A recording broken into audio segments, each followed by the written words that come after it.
Hello students, now we are going to continue from our previous video which we are studying. We are studying the relative velocity, and I have told you the case when the two objects are moving with the same velocity. When the two objects are moving with the same velocity, let us make that thing more simpler and easier to you. उसको एक अच्छे से एक simple तरीके से एक और तरीके से करके देखते हैं कि that thing is also that way is also exactly not exactly but somewhat same to that previous way, but ठीक है, ईजी हो जाएगी आप लोगों के लिए. रिलेटिव वेलोसिटी हमने expression lastly we have dealt with such expression जब हम इक्वेशन को डिराइव कर रहे थे. When we are deriving the equation for our relative velocity, we have done this particular expression that x2 minus x1 is equal to x0 2 minus x0 1 plus v2 minus v1 into t. इस relation से हम लोग कल deal कर रहे थे. x1 x2 क्या थे? डिस्प्लेसमेंट थे ऑब्जेक्ट के ए के और ऑब्जेक्ट बी के टाइम टी पर. x02 और x01 क्या थे? डिस्प्लेसमेंट थे ऑब्जेक्ट ए और ऑब्जेक्ट बी के time t is equal to 0 पर. v1 v2 क्या थे? किस ऑब्जेक्ट के साथ या किस वेलोसिटी के साथ मेरे दोनों ऑब्जेक्ट्स मूव कर रहे हैं. v1 and v2 are the velocity of object 1 और object A and object B respectively. As v1 is the velocity of object A and v2 is the velocity of object B and t is our time. इस relation से कल हम लोग deal कर रहे थे. That is a simpler relation. If you haven't remember, just refer to the previous video and see your notebooks if you have completed them on time. Therefore, ये हम लोगों ने एक रिलेशन कल किया था. पहला केस कंसिडर करते हैं. चलो इफ फिर से पहला केस कंसिडर करते हैं कि अगर दोनों जो ऑब्जेक्ट्स हैं उनकी वेलोसिटी सेम है. Velocity of A is equal to velocity of object B. अगर ऐसा कुछ है, if the velocity of object A is equal to velocity of object B, तो क्या होगा? इस इक्वेशन को रेफर कीजिए. क्या ये इक्वेशन इस तरीके की फॉर्म ले लेगी? इस तरीके की फॉर्म ये वाली इक्वेशन एक्वायर कर लेगी. इस इक्वेशन का मतलब ही यही है कि जो दो ऑब्जेक्ट्स हैं, यहाँ से क्या पता चल रहा है कि जो ऑब्जेक्ट्स की पोजीशन है, जो उनकी डिस्प्लेसमेंट है टाइम टी पर, उनका जो डिफरेंस है और जो ऑब्जेक्ट है उनकी जो सेपरेशन है time T is equal to 0 पर, वो सेम है. किस तरीके से? देखो हम ग्राफ से कर लेते हैं और इजी हो जाएगा. ये टाइम है, ये पोजीशन एक्सिस है. मैंने बताया था टाइम एक्सिस एक्स एक्सिस रहेगी और पोजीशन एक्सिस वाई एक्सिस रहेगी. ये हमारा क्या है? यहाँ पर मेरा क्या है? x01 है कि at time t is equal to 0 पर ऑब्जेक्ट की कितनी डिस्प्लेसमेंट थी. उसने कहा, ये इक्वेशन क्या कहती है कि इन दोनों का जो सेपरेशन है, यानी कि ये जो सेपरेशन है x02 माइनस x01 क्या होगा? ये डिस्टेंस तो होगा. और जो ये डिस्टेंस ये बराबर है. ये डिस्टेंस कब आएगा? जब टाइम बढ़ रहा है. When we are going to consider for the time t, कि हम एक बढ़ते हुए टाइम के लिए देख रहे हैं, यानी कि इन दोनों के बीच में जो सेपरेशन है वही इन दोनों के बीच की सेपरेशन हमेशा रहेगी. ये ग्राफ ये चीज डिपिक्ट करता है कि x2 minus x1, x2 x1 क्या है? दोनों ऑब्जेक्ट की डिस्प्लेसमेंट्स हैं, वो बराबर होंगी. That is equal to x02 minus x01. भाई इन दोनों की जो सेपरेशन है, ये पूरा डिस्टेंस यहाँ से लेकर के यहाँ तक का डिस्टेंस x02 है, यहाँ से लेकर के यहाँ तक का डिस्टेंस x01 है. इन सिमिलर वे मेरा जो डिस्टेंस x02 माइनस x01 क्या होगा? ये डिस्टेंस होगा ना. ये डिस्टेंस किसके बराबर है? x02 minus x01. That is nothing but equal to x2 minus x1. x2 minus x1 क्या है? जो ये डिस्टेंस है, यानी कि ये पूरा डिस्टेंस बराबर रहेगा. We are going to have the two parallel lines for the two object. So this is for object 1 और object A and this is for object B. I don't think so there is any easier way than this for explaining this simple thing. कि मेरे पास दो object हैं, उन दोनों objects की जो displacements का डिफरेंस है एक टाइम t पर, और उन दोनों ऑब्जेक्ट्स की जो डिस्प्लेसमेंट का डिफरेंस है time t is equal to 0 पर बराबर है. यानी कि we are going to have the two parallel lines, those lines which are never going to meet. हम पता है कि पैरेलल लाइंस कभी भी मीट नहीं करती. Perfectly parallel lines never meet. Second case is our second case is nothing but VA is greater than VB और V1 अगर V2 से बड़ा है तो क्या होगा? अगर V1 V2 से बड़ा है तो क्या होगा? V1 V2 से क्या हो गया?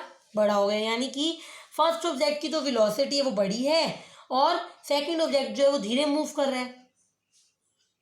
फर्स्ट ऑब्जेक्ट की वेलोसिटी बड़ी है और सेकंड ऑब्जेक्ट की जो वेलोसिटी है वो कम है। फिर से वापस इक्वेशन पर आ जाओ। If V1 is greater than V2 तो क्या हो जाएगा? x2 minus x1 is equal to x02 minus x01 plus V2 minus V1 into T. ये था, we have this much thing. V1 V2 से बड़ा है यानी कि V2 माइनस V1 पॉजिटिव होगा नेगेटिव होगा? If V1 is greater than V2 then simply V2 minus V1 is nothing but going to be negative. V2 minus V1 जो है मेरा वो नेगेटिव हो जाएगा। अगर V1 V2 से बड़ा है, मान लो V1 5 और V2 3 है, तो V2 माइनस V1 नेगेटिव नहीं होगा? Yes of course V2 minus V1 would be negative. और अगर V2 माइनस V1 नेगेटिव हुआ, अगर मेरे पास V2 माइनस V1 नेगेटिव हुआ तो इस चीज के नेगेटिव होने का क्या मतलब है? बता सकते हैं भी कोई? इस चीज के नेगेटिव होने का मतलब क्या है? V2 माइनस V1 अगर मेरे पास नेगेटिव है, इसके नेगेटिव होने का मतलब है कि जो ये क्वांटिटी है ये बड़ी होगी इस क्वांटिटी से। क्यों? एक और चीज देखते हैं। इस इक्वेशन को हमने बाद में इस तरीके से लिखा था, x is equal to x0 plus V2 minus V1 into T. इस तरीके से लिखा था। We have written in this particular way. x minus x0 कितना बन जाएगा? V2 minus V1 into T बन जाएगा, यानी कि we will get x minus x0 by T is equal to V2 minus V1। अगर V2 माइनस V1 नेगेटिव है तो x माइनस x0 क्या हो जाएगा? नेगेटिव हो जाएगा। x माइनस x0 क्या बन जाएगा? नेगेटिव बन जाएगा। s minus x0 is nothing but going to become negative। इसका मतलब क्या है? x माइनस x0 के नेगेटिव होने का मतलब क्या है? x0 बड़ा है x बड़ा है? x माइनस x0 नेगेटिव है, ये बात ये स्पेसिफाई करती है कि x0 बड़ा है x से। मेरा x माइनस x0 नेगेटिव है यानी कि मेरा x0 x से बड़ा है। x0 x से बड़े होने का मतलब है मेरा x02 माइनस x01 बड़ा है x1 माइनस x2 से या x2 माइनस x1 से। पहले वालों में सेपरेशन ज़्यादा थी, आगे वालों में कम है। फर्स्ट केस में क्या आया था? दोनों चीज़ें बराबर आई थी। In first case we have got both of them as equal. दोनों चीज़ें बराबर आई थी इसीलिए पैरेलल लाइंस बनी थी। इस केस में ये x01 है, ये x02 है, ये टाइम एक्सिस है, ये मेरी पोजीशन एक्सिस है। इस केस में क्या हुआ? ये बड़ा है, ये छोटा है, यानी कि पैरेलल लाइंस नहीं आएंगी। एक ऐसा पॉइंट होगा जहां पर दोनों लाइंस इंटरसेक्ट करेंगी। We are not going to have the parallel lines. Parallel lines इसमें नहीं आने वाली। क्यों नहीं आने वाली? क्योंकि ये बड़ा है। अगर ये दोनों इक्वल होते तो पैरेलल लाइन आती। ये बड़ा है यानी कि ये सेपरेशन ज़्यादा है इससे, अब तभी तो सेपरेशन कम हो रही है बार बार। That was why the separation is decreasing. Again consider this, I am going to consider this again for you. क्या किया अभी तक हमने इस वाले टॉपिक में? सेकंड केस में, फर्स्ट केस तो ईजी है। सेकंड केस में अगर V1 V2 से बड़ा है, हमें पता है x2 माइनस x1 इसके बराबर है। ये किसके बराबर था? x के बराबर था। ये x0 के बराबर था plus V2 minus V1 into T. क्या बन गया? x minus x0 is equal to V2 minus V1 into T. x minus x0 by T is equal to V2 minus V1, यानी कि V2 माइनस V1 क्या है? Negative है। या x minus x0 क्या है? नेगेटिव है।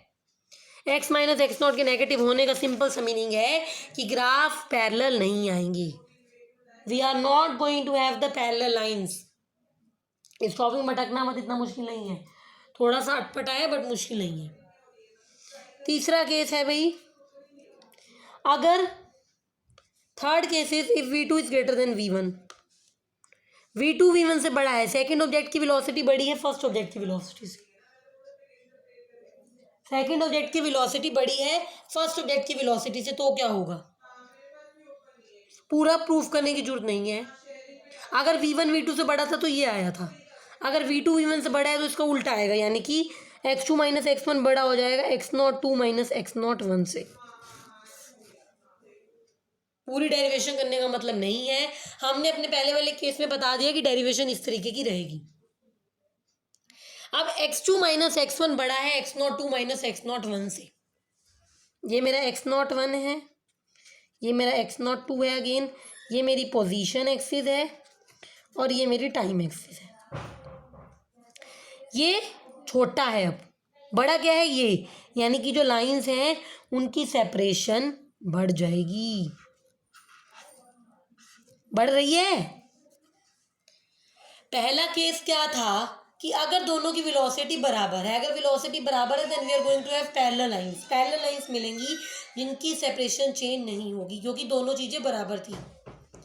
सेकंड केस है अगर हमारा v1 v2 से बड़ा है, अगर फर्स्ट ऑब्जेक्ट की वेलोसिटी सेकंड ऑब्जेक्ट की वेलोसिटी से ज़्यादा है तो लाइंस की सेपरेशन कम होनी शुरू हो जाएगी, इस तरीके से। पहले इतनी थी, कम कम कम कम कम हो रही है। थर्ड केस है अगर सेकंड वेलोसिटी या सेकंड ऑब्जेक्ट की वेलोसिटी बड़ी है, अगर सेकंड ऑब्जेक्ट की वेलोसिटी बड़ी है तो इनकी सेपरेशन बढ़नी शुरू हो जाएगी। कुछ नहीं, ये 3 केस हैं, बहुत आसान है, बार बार करोगे हो जाएंगे। अगर वेलोसिटी बराबर है तो पैरेलल लाइंस, अगर सेकंड की वेलोसिटी ज़्यादा है फर्स्ट की वेलोसिटी से, if the velocity of object B is greater than the velocity of object A then the line will go apart, दूर दूर जाएंगी। दूसरा केस क्या है, अगर फर्स्ट ऑब्जेक्ट की वेलोसिटी ज़्यादा है सेकंड ऑब्जेक्ट की वेलोसिटी से तो लाइंस पास पास आनी शुरू हो जाएंगी और एक पॉइंट पर the two lines are going to intersect. भाई नहीं है मुश्किल, देखो बार बार दोनों लाइंस इंटरसेक्ट कर जाएंगी।